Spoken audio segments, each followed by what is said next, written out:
Hey there! Welcome back to our channel, friends. Today, we're diving into something super relatable: self-sabotage.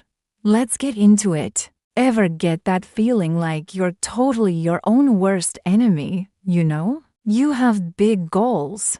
You know what you want, but somehow, you end up doing the exact opposite of what you need to do to get there. You procrastinate on that important project. You pick a fight with your partner when things are going great. Or you talk yourself out of applying for that dream job. A lot of folks love to point fingers at scapegoats like devils or black magic when things go wrong, right?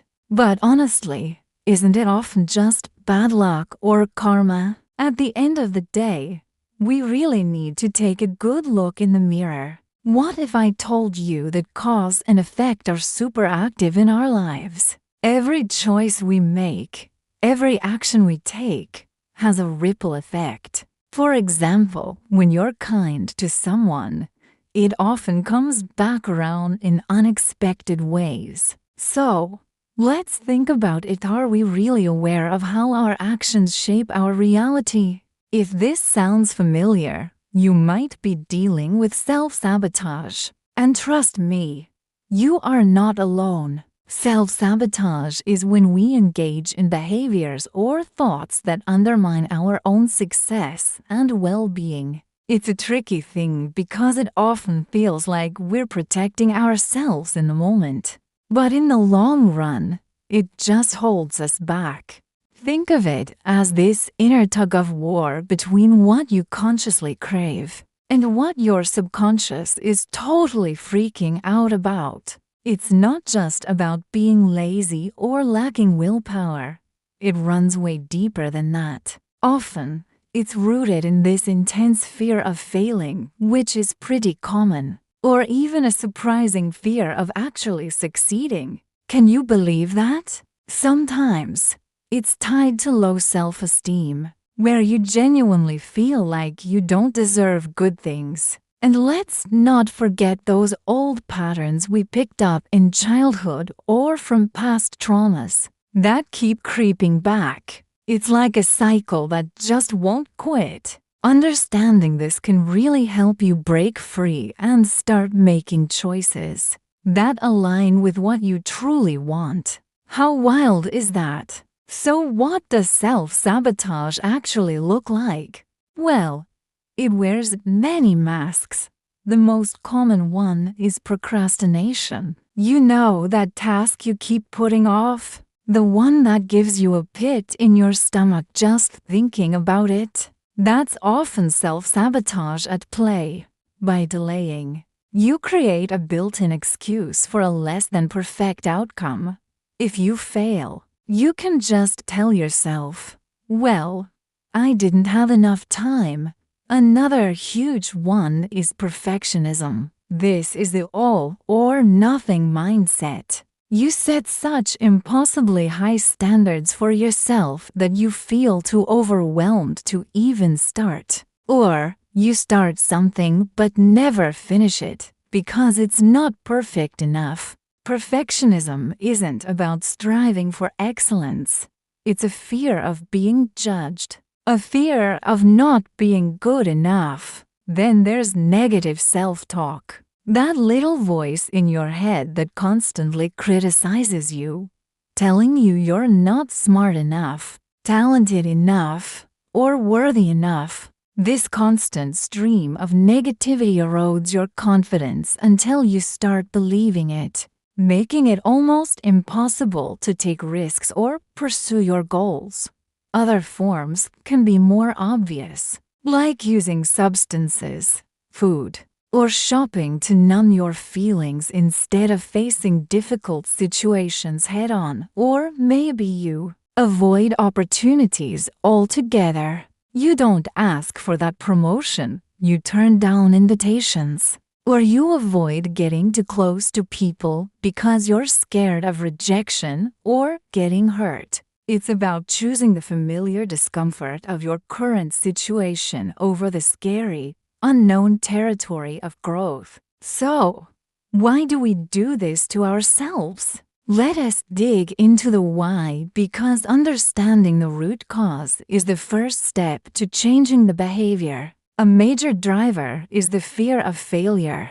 The logic goes something like this: if I don't try, I can't fail. It feels safer to not put yourself out there than to risk disappointment or embarrassment. But what about the fear of success? This one is less talked about, but just as powerful. Success brings new pressures, new expectations, and more visibility. You might worry that you won't be able to handle it, that you'll be exposed as a fraud, that is imposter syndrome, or that your life will change in ways you can't control. Sabotaging your success keeps you in your comfort zone, even if that zone is making you unhappy. Low self-esteem is another massive factor. If, deep down, you don't believe you're worthy of happiness or success, you'll subconsciously find ways to push it away. When something good happens, it creates a conflict with your negative self-image, and your brain will try to correct this by sabotaging the good thing to get back to a state that feels more familiar. And finally, we have learned patterns. Many of our self-sabotaging behaviors are coping mechanisms we developed in childhood. Maybe you grew up in an environment where it wasn't safe to shine, or where your needs were consistently ignored. As a result, you learned to play small or to not expect much, and those patterns stick with you into adulthood. The good news in all of this is that because these are learned behaviors, they can be unlearned. You have the power to break the cycle. So, how do we do it? How do we stop being our own biggest obstacle and start being our own biggest champion? The very first step, and arguably the most important, is to increase your awareness. You can't change what you don't acknowledge. Start noticing your patterns without judging yourself.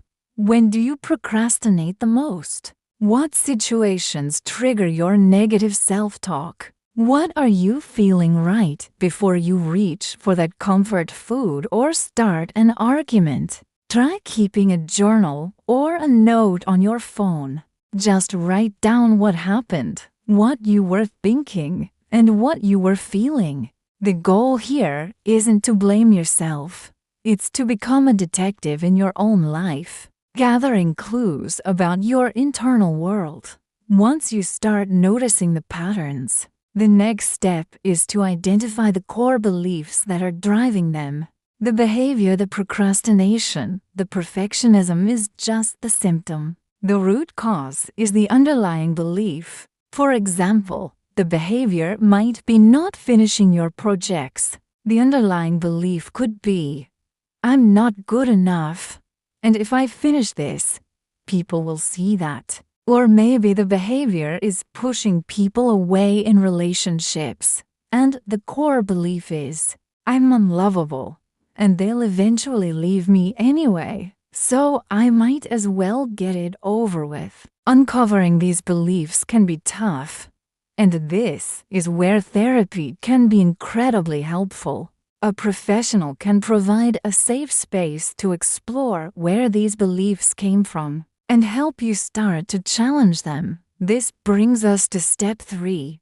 Practice self-compassion, not self-criticism. When you catch yourself self-sabotaging, your first instinct might be to beat yourself up. Ugh, I did it again. I'm such a failure. But that criticism just reinforces the negative beliefs that are causing the problem in the first place.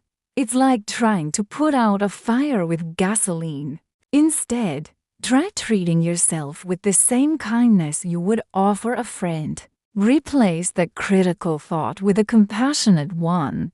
Instead of, I'm so lazy for procrastinating, try, this task feels really overwhelming right now, and it's okay. I'm just trying to protect myself. from something. What's one tiny thing I can do to make it feel less scary? Self-compassion creates the emotional safety you need to make real, lasting change. It tells your brain, it's okay to try. It's okay to make mistakes. You are safe. Step 4 is to break your big goals into ridiculously small steps. Self-sabotage loves to show up when a goal feels huge and overwhelming. If your goal is to write a book, that can feel so daunting that you never even open the document.